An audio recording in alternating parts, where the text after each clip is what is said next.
আজকে এই কোরিয়ান নুডলসটা ট্রাই করার জন্য অনেক দিন ধরেই ভাবছিলাম, কিন্তু করা হয়ে ওঠেনি।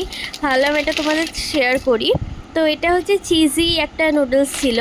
তো এটা শুনেছিলাম যে এই যে লাল প্যাকেটটা যেটা আছে সেটা নাকি খুবই ঝাল, আর এই হোয়াইট কালারের যে প্যাকেটটা এটা নাকি চিজ ফ্লেভারটা আনে। তো দেখা যাক কেমন হয়। প্রথমে জলের মধ্যে দিয়ে সেদ্ধ করে নিয়েছিলাম খুব ভালো করে। আর সেদ্ধটা হতে একটু টাইম লেগেছিল। তো সেদ্ধটা করে নেবার পর একটুখানি যেটা জল ছিল ওটা ফেলে দিয়ে দিয়ে তারপর ওর মধ্যে ওই হোয়াইট কালারের প্যাকেটটা ভালো করে ছড়িয়ে দিয়েছিলাম। ছড়িয়ে দেওয়ার পরে যা স্মেলটা আসছিল চিজের, খুব ভালো। দিয়ে তারপরে এটা দিয়েছিলাম, এই রেড সসটা কিন্তু অল্প করে দিয়েছিলাম, বেশি দিইনি, ভয় লাগছিল যদি বেশি ঝাল হয়ে যায়। অল্প করে দেওয়ার পর তারপর মনে হলো না কালারটা আসেনি, আরেকটুখানি দিই। তারপর আরেকটুখানি দিয়েছিলাম, কিন্তু আর তারপর আর দেওয়ার সাহস হয়নি। ভাবছি যদি প্রচুর ঝাল হয়ে যদি না খেতে পারি। কিন্তু সত্যি খেতে খুবই ভালো ছিল। আর ঝালটাও অল্প করে দেওয়ার জন্য ঝালটাও ঠিকঠাক